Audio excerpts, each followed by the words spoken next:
The savanna breathes in rhythms of dust and heat. It is a world of brutal, unwritten laws, a place where the line between life and death is drawn anew with every sunrise. On a day bleached bone-white by the relentless African sun, that line was about to be crossed. A baby elephant, no more than a few weeks old, stood trembling in the scant shade of a withered acacia. His skin, a roadmap of wrinkles not yet earned, was caked in dried mud and fear. He was alone. His herd, a thunderous memory of legs and desperate calls, had been scattered by poachers 2 days prior. Now, there was only the vast, indifferent silence, and the slow, agonizing creep of dehydration. This is how stories usually end in the wild. With a final, shuddering breath. With the arrival of opportunists drawn by the scent of weakness. And indeed, a predator was coming. She moved with the liquid grace of poured gold, a lioness in her prime, yet there was a hollowness in her gait. Her ribs showed faintly beneath her tawny coat, and her amber eyes held the ghost of a recent, profound loss. She was an outcast, driven from her pride after her cubs were killed by a new, dominant male. She was hunger, she was grief, she was the embodiment of the savannah's pitiless logic. The calf, sensing the shift in the air, gave a weak, terrified squeak. He tried to back away, his clumsy legs tangling. The lioness lowered her head, her muscles coiling. This was the kill. The inevitable, merciful conclusion. But it wasn't. She stopped. Just feet from the trembling calf, she stopped. Her head tilted, a flicker of profound confusion in those predators' eyes. The scent was wrong. It was the scent of prey, yes, but beneath it was something else. A scent of utter, absolute innocence. Of an orphan, just like her. She let out a low, guttural sound, a sound that was not a prelude to a pounce, but a question asked to the universe. Then, she did the impossible. She lay down. With a weary sigh that seemed to carry the weight of all her sorrow, she settled into the dust, placing her body between the calf and the scorching sun. The calf, expecting teeth, received only shade. He stumbled closer, drawn by a force older than instinct, and collapsed against her warm, breathing flank. The end had become a beginning. Miles away, through the shimmering heat haze, a man lowered his binoculars, his knuckles white. Dr. Aries Thorne had been tracking this lioness for 6 weeks, documenting what he believed was her slow march toward starvation.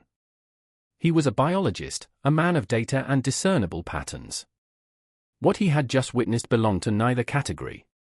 He raised the radio to his lips, his voice a dry, cracked whisper. Log entry, day 43. Subject L11. She has found the missing elephant calf reported by the Conservancy Patrol. He paused, swallowing hard. She has not killed it. I repeat, she has not killed it. She is sheltering it. I don't know what I'm seeing. He let the radio fall into his lap, the weight of the impossible settling over him. He knew, with a certainty that chilled him despite the heat, that he was on the precipice of a story that would either break his heart or redefine everything he thought he knew about the wild heart of the world. For those of us who believe that the world is governed by unbreakable rules, stories like this are a quiet rebellion. They remind us that even in the harshest landscapes, there is room for a love that defies explanation. If you believe in the power of these connections, in the family we choose against all odds, then join our community. Subscribe and become part of a fellowship that celebrates the moments that prove love knows no species, no logic, no bounds. The first night was the test. As dusk painted the sky in bruised purples and soft grays, the hyenas came. Their whooping laughter echoed across the plain, a chorus of impending violence. The calf, whom Aries had begun calling Tau in his logbooks, the word for the lion, pressed himself into the lioness's side, a tiny tremor against her solid frame. The lioness, Naledi, rose to her feet. The sound that ripped from her throat was not the growl of a lone, hungry female. It was the roar of a mother. It was a sound of pure, unadulterated fury, a declaration of ownership that stunned the approaching clan. She charged, not a bluff, but a genuine, terrifying assault. The hyenas, accustomed to scavenging, not fighting a demon, scattered into the darkness. Naledi returned to Tao, her chest heaving, and licked the top of his dusty head with her rough tongue. He was safe. For another night. In the days that followed, Ares watched a bizarre and tender routine unfold. Naledi, the hunter, became Naledi, the guide. She led the clumsy little elephant on a slow, deliberate search for water. Her instincts, honed to find antelope and zebra, were now retuned to the needs of this strange, lumbering child. She found a small, muddy pan, a place her pride had always ignored. She drank, then watched, waiting, as Tao clumsily submerged his trunk, snorting and spraying water over himself in a joyful explosion of relief. Ares's log entries began to change. The detached, scientific language began to fray at the edges. Day 47. Naledi is not eating. She has had opportunities, a lone warthog, a spring hare, but she will not leave the calf side to hunt properly. Her condition is deteriorating. The calf, however, is stronger. He follows her without question. He seems to believe she is his mother. Perhaps, Ares wrote, then scratched the line out before rewriting it. Perhaps he is right. The professional in him screamed that this was a biological misfire. A grieving mother, her hormones haywire, projecting her loss onto the nearest vulnerable creature. It was a fluke. A tragedy in slow motion, for one or both of them would surely perish. The lioness would starve, or the calf would eventually succumb to a predator she couldn't fight off. But the man watching through the binoculars saw something else. He saw the way Tao, after drinking, would turn and try to spray Naledi's face, a playful gesture he could only have learned from a ghost memory of his own kind. He saw the way Naledi would tolerate it, blinking slowly, a look of weary acceptance on her face. He saw a bond being woven, thread by fragile thread, in the crucible of the plains. The short rains arrived, transforming the parched earth into a tapestry of fragile green. With the new grass came new life and new dangers. Tao, growing rapidly, was a whirlwind of clumsy energy. He was a toddler in an elephant's body, his legs still a little too long, his trunk a mischievous limb with a mind of its own. He would watch Naledi stalk a beetle, her body low to the ground, and he would try to mimic her, lowering his immense head and attempting a silent, earth-shaking pounce that sent the beetle flying and Naledi into a state of visible exasperation. Their communication was a language invented for two. His low, stomach-deep rumbles became a response to her soft, breathy chuffs. When he was frightened, he would tuck his head under her chin, and she would rest her jaw on the top of his skull, a silent promise of protection. In the cool of the evenings, she would groom him, her tongue scraping away the day's grime from his thick, wrinkly hide. It was a lioness's grooming, meant for fur, not elephant skin, but for Tao, it was his mother's touch. It was everything. But their fragile paradise could not remain an island. One afternoon, on the edge of a vast, open plain, they encountered her past. Naledi's old pride. They were resting in the shade of a granite outcrop, a formidable collection of muscle and teeth, ruled by the very male who had destroyed her world. They saw her instantly. And then they saw what was with her. The air grew thick with tension. A young lioness, bold and curious, rose and trotted forward. Her expression was one of pure, predatory disbelief. An elephant calf, walking beside a lioness as if it were her own cub. It was a violation. An offense to the natural order. The lead male stood up, his magnificent black mane bristling. He let out a low, guttural growl, a sound that promised violence. Tao, sensing the mortal danger, whimpered and pressed himself against Naledi's back legs, trying to make his growing body small. Naledi did not retreat. She planted her feet, lowered her head, and from the depths of her being, she unleashed a sound of such rage, such utter defiance, that it momentarily silenced the entire pride. It was the sound of every loss she had ever endured, forged into a weapon. She was no longer just an outcast. She was a mother defending her child, and in that moment, she was the most dangerous creature on the savannah. She took a step forward, then another, placing her body squarely in front of Tao. The message was unmistakable. To get to him, they would have to kill her. The male stared, his authority challenged not by a rival, but by this insane, grief-stricken female. He saw her sunken flanks, her desperate eyes, and the baffling, loyal creature cowering behind her. For a long, silent minute, the law of the savannah hung in the balance. Then, with a flick of his tail that signaled dismissal and disgust, he turned and lay back down. The other lions followed his lead, casting confused glances at the bizarre pair. The confrontation was over. Naledi had held her ground. She had chosen her son over her species. And in doing so, she had sealed their isolation and their bond forever. Ares watched, his heart pounding against his ribs. He hadn't breathed. He lowered his binoculars, his hands trembling. The scientist in him was gone, replaced by a witness. Log entry, day 98, he whispered into his recorder. She defended him. Against her entire pride. She chose him. I can no longer call this an aberration. This is a relationship. It is deliberate. It is a choice. That evening, Ares broke his own rules. He drove his jeep to a ridge overlooking their resting spot. He opened his thermos of tea, the steam curling into the cool night air. And he just watched them. Naledi was asleep, her head resting on her paws. Tao was curled beside her, his small trunk resting on her back. A lion and an elephant, asleep under a canopy of 1 billion stars. In the immense, wild cathedral of the African night, they were a family. And Ares Thorne, the man of science, felt an unfamiliar sting behind his eyes. He was no longer just an observer. He was their secret keeper. The seasons turned, spinning the world from green to gold to brown and back again. A year passed, then 2. Tao was no longer a baby.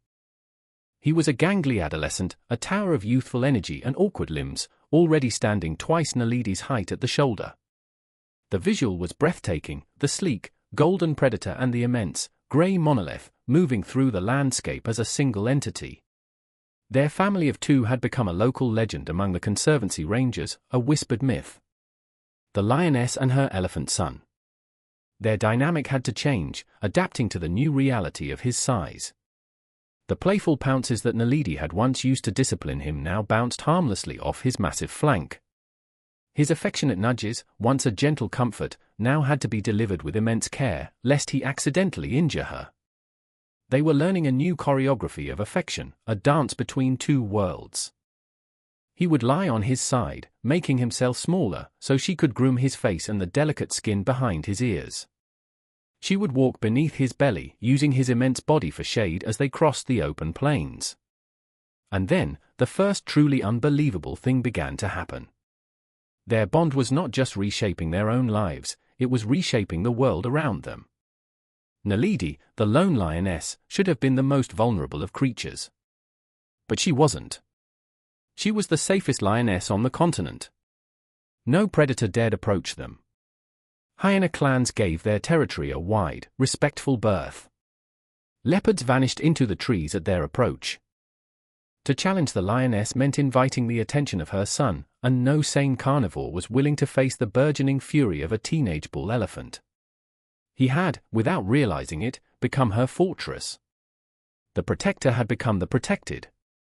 It was a perfect, beautiful reversal.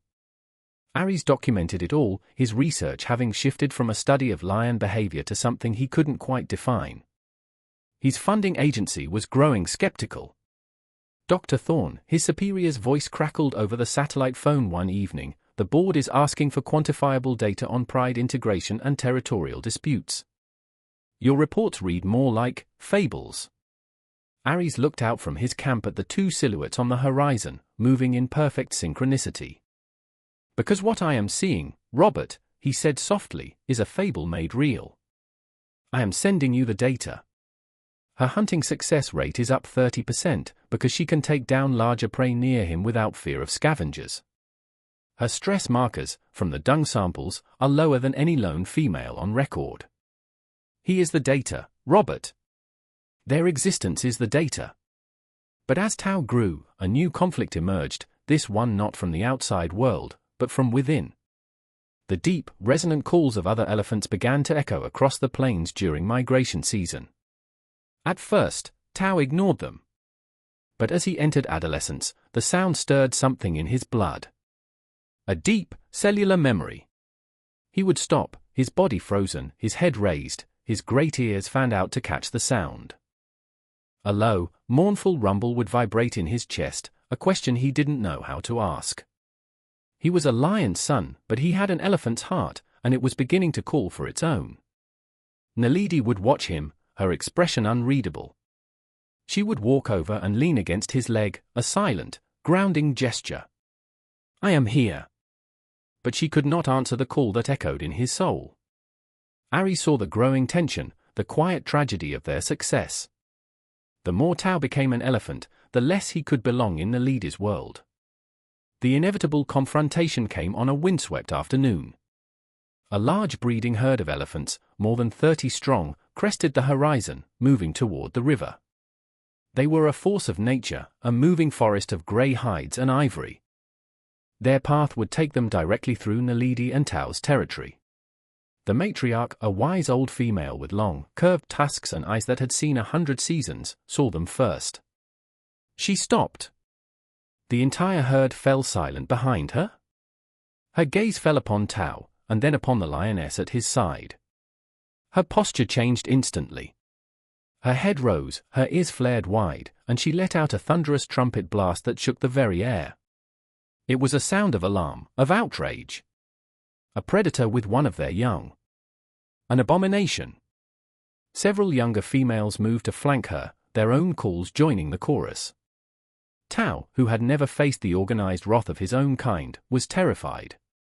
He let out a high-pitched cry of fear and backed away, trying to hide his colossal body behind Naledi's. And Naledi, a creature barely a tenth of the matriarch's weight, did something that defied all reason. She did not run. She stood her ground against a charging wall of elephants. She lowered her head, drew her lips back from her teeth, and met the matriarch's furious trumpet with a defiant roar that ripped from her soul. It was David against Goliath. A fleck of gold against a mountain of grey. She was defending her son from his own people. The matriarch halted her charge just yards away, kicking up a cloud of dust. She was utterly bewildered. The young bull was clearly terrified of her, yet he sought protection from a lion. The lioness, instead of fleeing, was prepared to die for him. The scene broke every rule in her ancient elephant brain. She stared, her trunk weaving in the air, tasting the scent of their impossible bond. She saw no fear in the lioness's eyes, only a mother's ferocious love. She saw no deception, only a terrified child hiding behind the only parent he had ever known. After a long, silent eternity, the matriarch gave a low, rumbling sigh. It was a sound of confusion, of grudging acceptance. She turned, gave a soft call to her herd, and led them on a wide detour around the strange pair. They left, a silent, grey river flowing away into the distance. Naledi stood panting, the adrenaline slowly leaving her body. Tao, still trembling, reached out with his trunk and gently touched her face. Aries, watching from a kilometer away, finally let out the breath he'd been holding. He wiped a bead of sweat from his brow. That day, a lioness had faced down a herd of elephants and won. But the victory was bittersweet. The confrontation had drawn a line in the dust. Tao was an elephant. And sooner or later, his world would have to become an elephant's world. The question was no longer if, but how. The years continued their relentless march. Tao was now a young bull elephant in his full, magnificent prime. He was immense, a walking mountain of muscle and quiet power. His presence was a gentle earthquake, his shadow a vast, moving eclipse. Naledi, by contrast, was growing old. The gold of her coat was faded, her muzzle was a soft, distinguished grey. When she walked beside him, she barely reached his knee. The physical chasm between them was now absolute, a constant, visual reminder of their impossible story. Their days were peaceful, a quiet rhythm of mutual companionship. He would use his great tusks to break high branches for her, shaking down seed pods he knew she liked to chew. She would lead him to sheltered hollows to rest during the midday heat, her aging predator's eyes still the sharpest on the plains. She was his wisdom, he was her strength. They were a complete world, unto themselves. But it was a world on borrowed time. Ares knew it. His logbooks from that period are filled with a sense of gentle melancholy. Log entry, Year 6. Tau is showing the first signs of musth. The periodic state of heightened testosterone in bull elephants. He is restless, moody. He spends hours staring at the horizon, listening for things I cannot hear. Naledi seems to understand. She gives him space. She watches him with a patience that is almost heartbreaking. She knows she raised an elephant, not a lion. And she knows the price of that success. The love between them was no longer about protection. It was now about preparing for the inevitable farewell. It was the purest, most painful form of parenting, raising a child to leave you.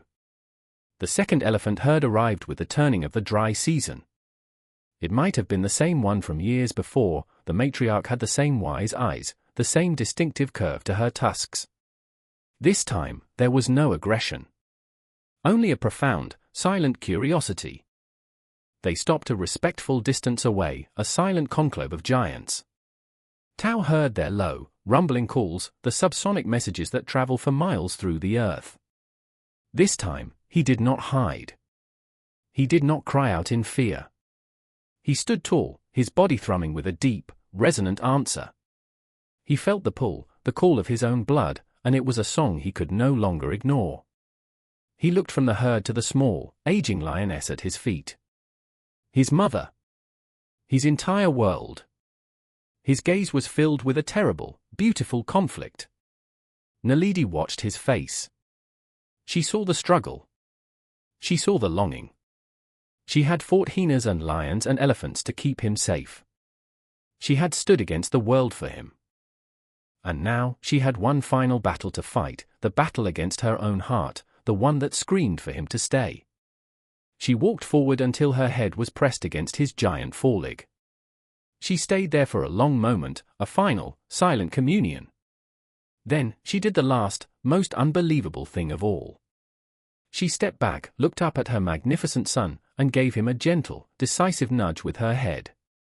A nudge towards the other elephants. It was not a rejection. It was a release. It was permission. It was the ultimate act of love. Go, the gesture said. Go and be what you were born to be. My love is not a cage. It is the wind beneath your wings. Tears streamed from Tau's eyes, a sight Ares had only witnessed once before in an elephant, a sign of profound emotional distress. He lowered his massive head, and the tip of his trunk, a limb now powerful enough to uproot a tree, touched Naledi's face with the delicacy of a feather. A final, tender caress. A goodbye. Then, he turned. With a deep, shuddering breath, he took a step, and then another, walking away from the only mother he had ever known and toward the family he was born to join. The matriarch of the herd watched him approach. She made a soft, welcoming rumble. A young female came forward and intertwined her trunk with his. He was home. Naledi did not move.